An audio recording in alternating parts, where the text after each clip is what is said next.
On a perfect day, I know that I can count on you. Well, hello, and welcome to the Sisters You Have Value podcast.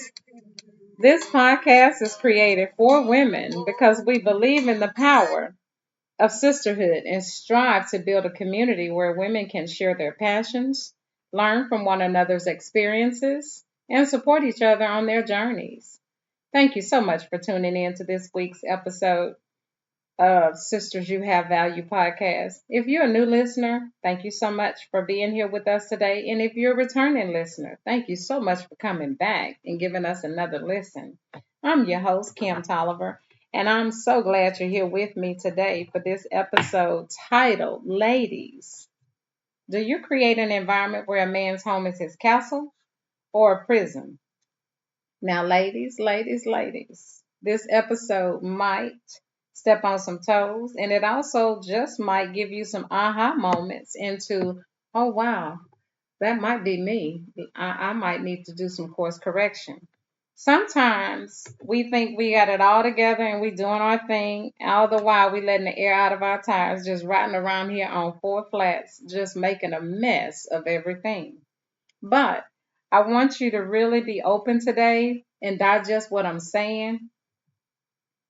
It just might save a relationship or improve and enhance what you already have in place. Or for those that are not in a relationship yet, they can listen in and see some of the roadblocks, some of the tips and strategies that they can use on their journey before they even get entangled into this. So, no, I'm not a marriage counselor. I'm not a relationship guru, but I do have a lot of experience in the let down and destroy a relationship before it gets started category to being successful in my relationships that I can certainly speak on it from a healed perspective and a still growing perspective. So let's get into it. Can we weather the storm? Can we stand the rain? In this episode, we're going to talk about the important and unique role that women play and creating a supportive, nurturing, and healthy home environment for their partners. We'll also talk about the impact of a woman's behavior and attitude on a man's sense of security and discuss ways to overcome challenges that can hinder the creation of a happy home. So, the question, ladies, is do you create an environment where a man's home is his castle or a prison? There are some things that are simply important to a man, especially when he's doing his part.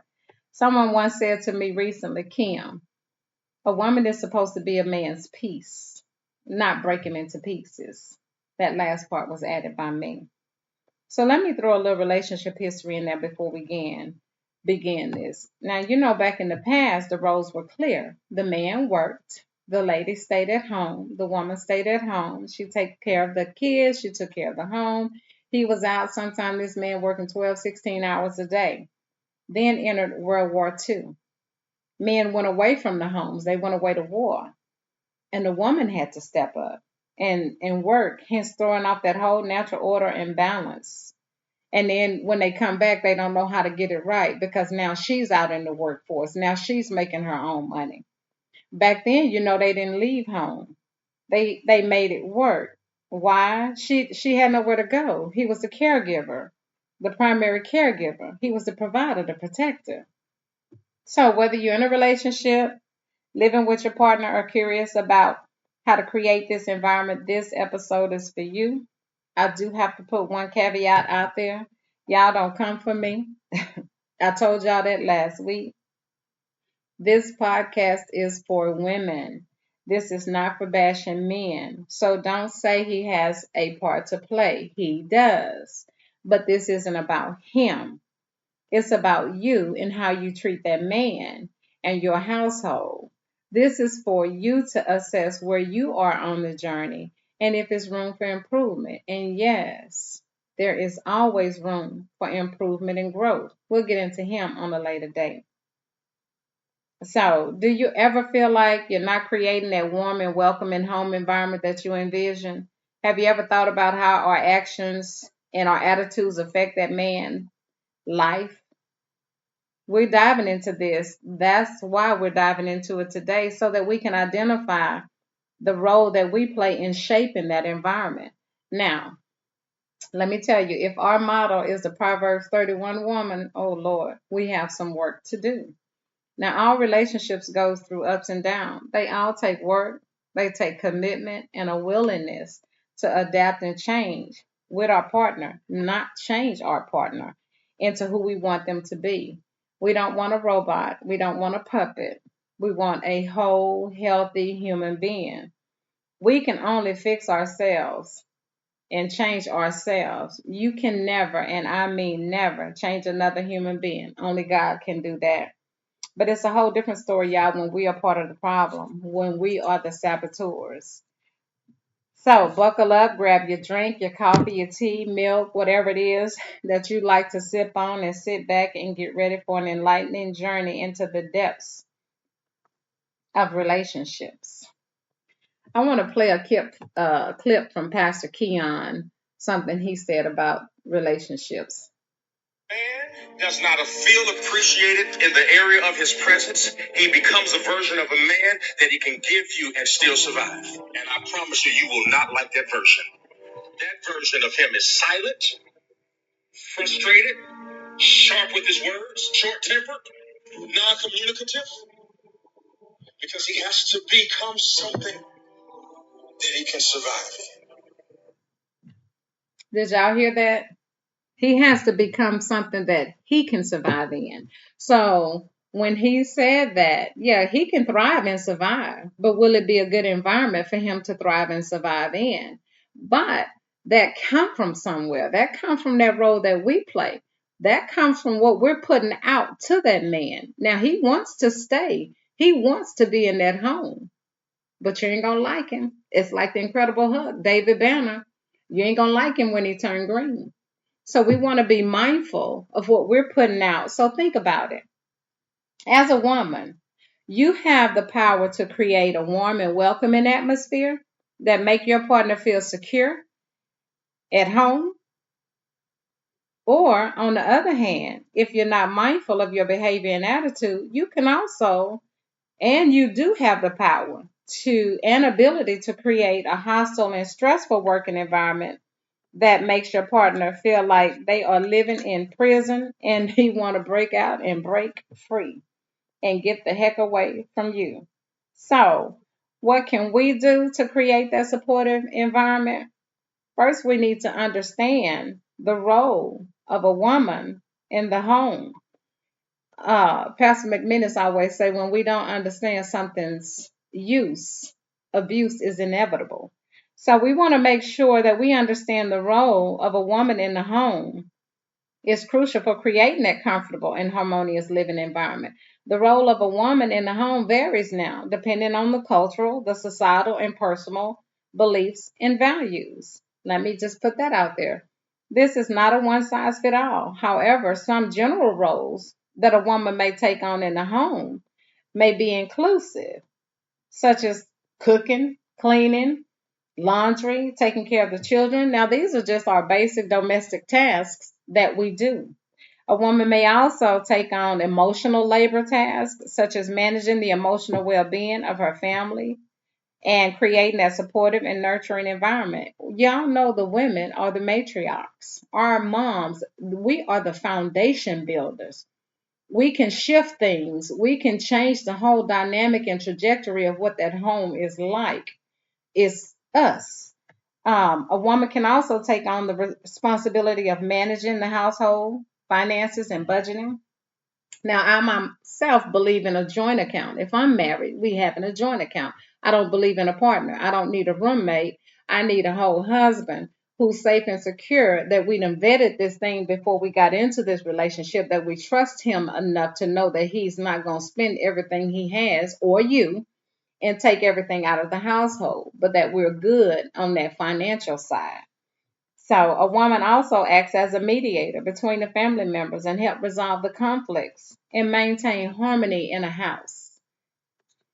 So it's important to note that these roles, like I said now, they're not exclusive to women. They can be shared among all members of the household, But in us understanding the role of a woman in the house helps us to recognize the value and contributions we make to creating that environment.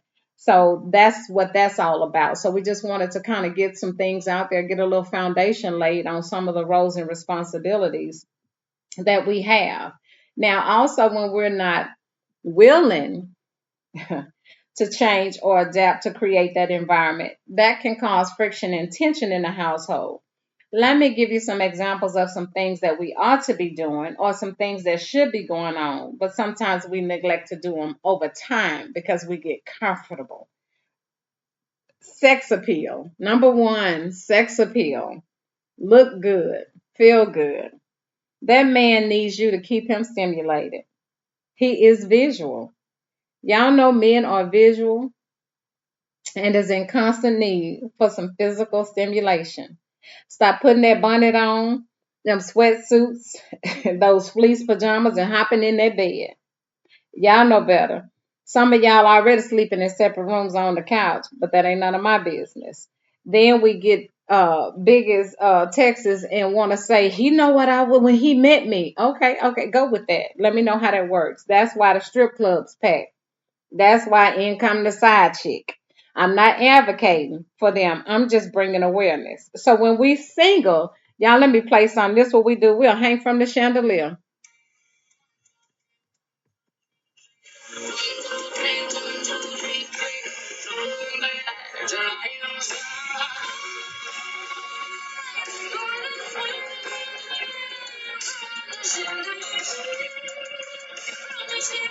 I'm just saying. Y'all know we'll tear up a whole chandelier when we trying to get that man. We trying to be cute. Baby, we got our hair done, our nails done, got those eyebrows on fleek. Y'all are just popping out here. Baby, y'all cute, y'all fine. When you trying to rope that man, y'all are everything stimulating, eye candy, everything on the man. Then you get him, and then you just plop down like a big donut. Okay. So you got to reinvent yourselves, essentially. Married folks need to be taught in the church that God created this thing for the marriage bed, and that's what they like. Let's just be clear and real. Church leave that part out. And I'm not bashing churches, but that's some things that needs to be taught as far as what goes on in that house, what's good, what's acceptable for that bed and for our mates. That's a whole nother podcast, child. But anyway, so we just want to get down. I'm just saying, dress for that man at bedtime, girl. Stimulate that man. Give it up. Stop saying you tired. And sometimes we are tired. But that don't have to be an everyday thing, and that man waiting a month or 2 months to get hold to you. Okay, there come that side chick again. So stop saying you have a headache too. Y'all cannot get to the point where you get so familiar with that man that you can't dress up, you can't dance for him. You know, like Beyonce say, you just want to show how much you appreciate him. And I'm just saying these things are important, and that's why I'm kind of sticking on this one a little bit. This topic is very sensitive to men, especially when a woman has gained some weight. And I know our metabolism is a whole lot different, y'all, from that man. He have his metabolism is out of this world. Hell, we hit over 30 and it just goes down like I don't know what. And it is hard. And it is based off of what we do in life. I'm not saying that it's easy. I'm just saying we have to make that conscientious effort to do that. If not, push back from that table. Y'all know the world's portion size right now is for 5 people, and we'll sit there and slaughter the whole meal in the cow and then wonder why we can't button up our pants. We just have to make concessions and do the necessary work a little bit at a time. 2 minutes on the treadmill, 5 minutes on the treadmill. You know, just something to get that body moving. Or just don't eat that much. Okay, number two, the power dynamic. Know your role and stay in your lane. That might seem a little harsh, but it's real. The constant fighting for dominance. What's that all about? We are both co-dominators. Stop all that foolishness. No man, no real man anyway, is gonna fight with you when you want to have more testosterone than he does. This whole women's lib mess, we emasculate these men. You can be strong and submit There's nothing wrong with that. It's really kind of low key sexy, y'all. Y'all don't know the power that you will, but now we got to be out there. We got to let him know it's not cute. Your mouth is not cute when you're out there just tearing a man down. That's not cute and that's not strength. Anybody can do that. The strength is in constraint. Can you restrain yourself? Can you stop that and allow that man that ability to be a man? It don't hurt you. Your light don't go out because his is shining. It's okay. So Ephesians 5:22 says, wives, submit yourselves unto your own husband as unto the Lord. So why does that man again have to fight you for his role? Think about that. Number 3, celebrate him and lay it on thick, baby. Men love generosity around there, especially if he deserves it. Girl, he will go to the end of the world for you if you tell him how sexy he is, how fine he is. Men will go where they are celebrated. If you don't, somebody else will. I'm just the messenger. Don't shoot me. Okay? Peg is sitting in the lunchroom just waiting at work to pounce on your man. Oh, Bill, you look so good today.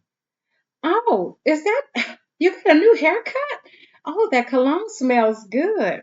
You know she got everything to say about your man.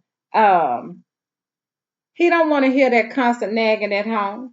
He just want to escape that mess, and there she go, just laying it on thick at work. In comes that side chick. Y'all know men are big babies. They need that. They need to hear that. They are ego driven. Girl, you can blow a man head up. Who can blow one up is me. Don't give your man to the streets. I'm just saying, don't give him over to the streets. The world is gonna tell him he great, and we don't. Where they do that at?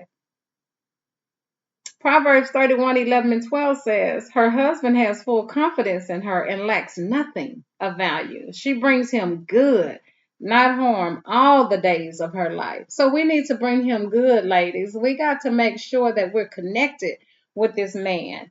Number 4, clean your home like you clean in the corners of your mind. The condition of your home is a reflection of a woman. Yeah, I know this day and age. I work too. I'm tired. I've been out there for 12 hours. Okay, he can clean too. But I don't want no water from your house, even if it comes in a bottle. I'm good, girl. No, I just ate. My stomach can be kicking my back out, but you won't feed me because your house nasty. You are the reflection. You want to be the head until it comes to doing head stuff. Girl, bye. Um, Titus 2:3-5 says, likewise, teach the older women to be reverent in the way they live, not to be slanderers or addicted to too much wine, but to teach what is good. Then they can urge the younger women to love their husbands and children, to be self controlled and pure, to be busy at home. What did it say? To be busy at home, not lazy, not slothful, not maligning him, so that to be kind and to be subject to their husband so that no one would malign the word of God. Proverbs 31:27-8 says, she looketh well to the ways of her household and eateth not the bread of idleness, not being idle, just sitting there. Her children arise and call her blessed, her husband also, and he praiseth her. Since she was on her grind, she worked, she had her own business, and she still kept a clean house. I'm just saying that Proverbs 31 woman was on the get down, y'all. She got down. So here's some examples, y'all, of friction that can arise as a result of us not making that home happy. Communication breakdown. Effective communication, y'all, is essential for building strong relationships. And when one partner is not willing, now, like, okay, ladies, if we're not willing to listen to his concerns or ideas, we're going to leave that man feeling unheard and frustrated. Therein lies the breakdown in communication and the lack of understanding between us. Now, you know he's not a mind reader. We got to communicate with him what's going on. So we got to make sure that we're open and honest and we communicative in these relationships so that everybody is on the same page. In a healthy relationship, both partners should be willing to take on the fair share of household responsibilities. But if a woman is not willing to help in that household, with the chores and the child care responsibility, you're going to leave that man feeling overwhelmed and unsupported. Y'all know men are one dimensional. They can only do one thing at a time. We can talk on their phone, cook, clean, get the broom sweep, talk, and everything else. But that man can only do one thing at a time, y'all. Very rarely can they do something else because the focus is on that particular thing. Emotional support, y'all. A lack of support, emotional and practical support, that's important. So, ladies, if we're not willing to offer that support to him during a difficult time, there he goes again, isolated. We get too busy in our day-to-day monotony and we forget to see or assess his needs, to see if he needs something. That loss of intimacy, we just talked about that. Y'all know that's important. When it comes to that, now that man thrive and survive off of intimacy and spending that quality time. So if you're not, now y'all know your bodies are not your own. Now that only applies to the married folks, not the people playing house. Let's get that out there. So in comes that side chick and that side dude. Y'all do know that the time it takes for you to invest in other folks because you're not willing to make this thing work, you could have reconciled by now. Y'all have to stop going to third parties. Third parties are not good parties. Take that back in the house and remember why you married. Remember why y'all are in this relationship. This can have a negative impact on y'all children. A child can't regulate when there's chaos in a home. When there's tension, when there's conflict, that's going to affect that child's emotional well-being and his development. And we live what we learn. We learn what we live. Y'all know this stuff comes from somewhere, a dysfunctional home. So we have to be mindful of that and everybody and know, y'all, it's not just about us. Unrealistic expectations. Now, sometimes we got unrealistic expectations of that man. It makes it difficult for us to create that environment because we have an expectation. That man can't make you happy. That other person can never do it for you. That's a God thing, and that's something that you got to work out. Those are some issues that you have, unresolved conflicts and issues that you have within you, stress and anxiety. When you're dealing with high levels of stress, it's difficult to create that happy environment. I get it. You're pressed. So you're under pressure and you're trying to be everything to everybody. You got to set boundaries.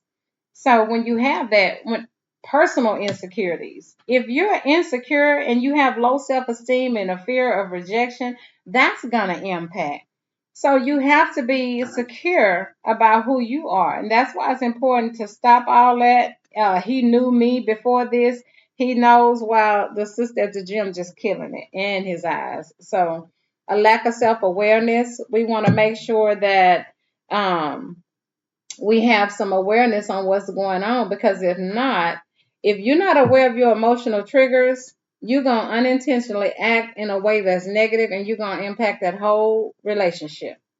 So we just have to be able to get out of that. So we want to get into now fixing this stuff. How can we fix this? Let's first manage that stress and that anxiety.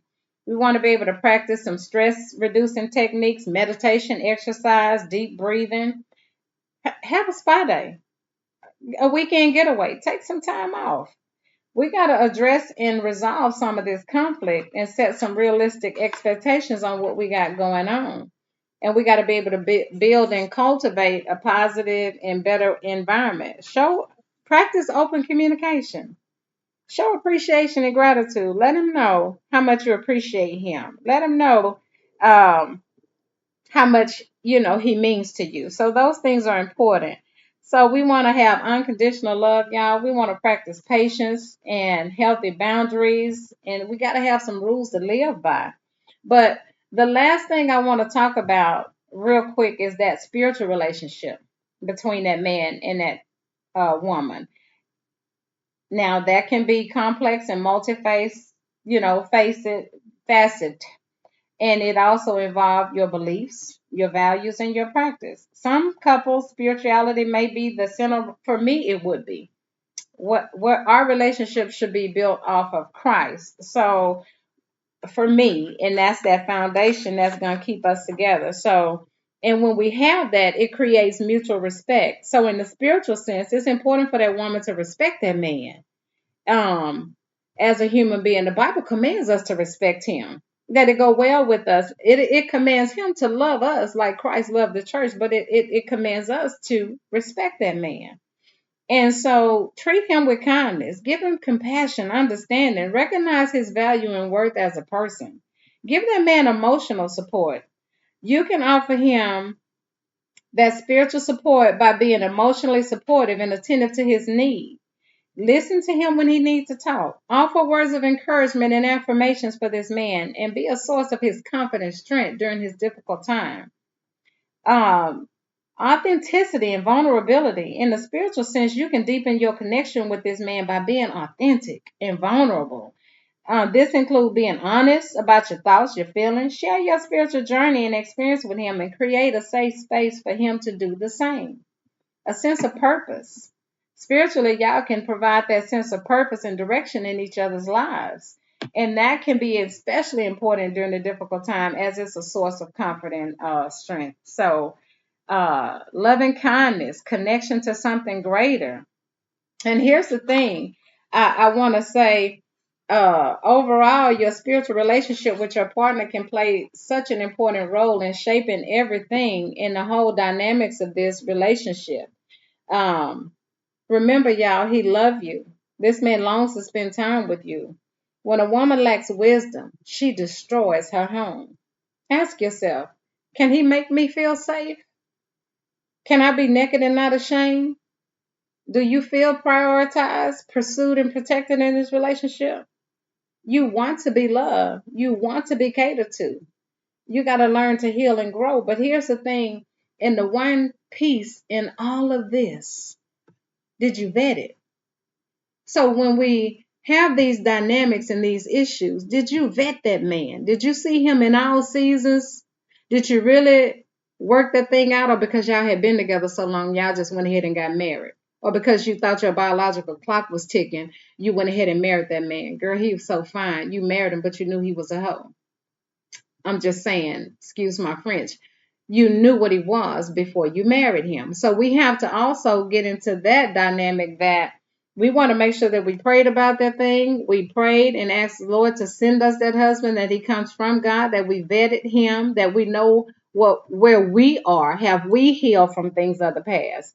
Have we done our necessary work? Have we done the shadow work to get into who we are so that we can be good for a relationship? Those things are also important. I could sit here and preach to you to Jesus come again about all the things that triggers these things and all the things that can help. But are you whole? Are you healthy? Is he whole? Is he healthy?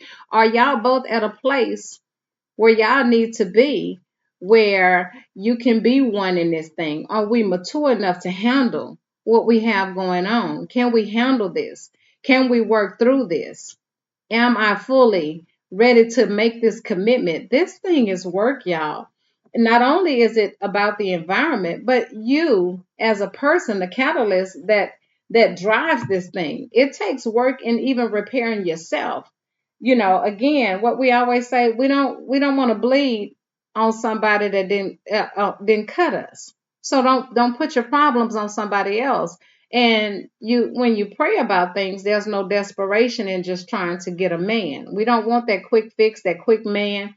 We want to be able to make sure that it's a God ordained thing and that God is in the midst of this and that we are healed, healthy, and whole. So, one of the things I always do is I pray, Lord, help me to be the husband or the wife, either way, for men that are listening to, that you intended me to be. Show me where I need to improve. Help me to be a better communicator. Help me to love my husband better. And help us to grow closer to you and to each other. In your presence, we renew our wholehearted choice to love. Bless this holy commitment with courage, strength, tenacity, and most of all, joy. With you, we can build a successful marriage. In Jesus' name, amen. So remember one thing, 1 Corinthians 13, 4 and 7. Love is patient and kind. Love does not envy or boast. It is not arrogant or rude. It does not insist on its own way. It is not irritable or resentful. It does not rejoice at wrongdoing, but it does rejoice with the truth. Love bears all things, believes all things, hopes all things, endures all things. So we want to also be mindful of unconditional love, that agape love. Let's not love with conditions. Anytime we love something with conditions, when that condition is no longer there, there's no love. But you also got to make sure that you know we didn't marry for love. We are committed. It's not just the love that keeps us in relationships, it's the commitment that keeps us there. So when we're committed to something, it's going to make us work that much harder. But again, the first thing that you can always do, y'all, in this, in creating that home that's harmonious and creating that environment where that home is his castle and not his prison. Make sure you're good. Make sure that you've done your due diligence on healing you from the inside out. No, we won't ever be perfect on this side of heaven. I know we're not, there's no perfection in that. But we also want to make sure that we vetted enough to know what that man is like and what we're like, and to know if we've taken that time apart to ask God to show us and reveal to us the things in the areas that we need to work on in our lives to make those relationships whole and healthy. So that's it for today.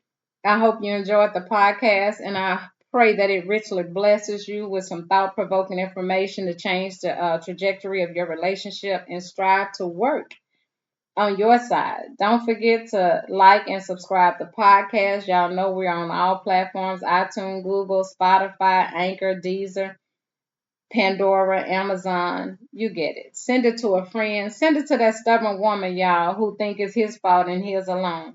And I pray that I'll see y'all back next week.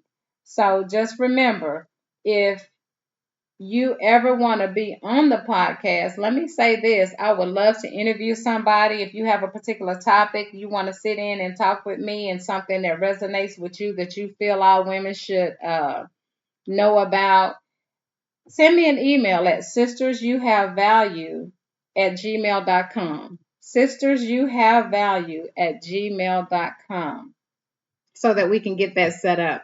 But again, thanks for listening. I hope it has helped and enriched somebody, and y'all have the rest of a wonderful evening.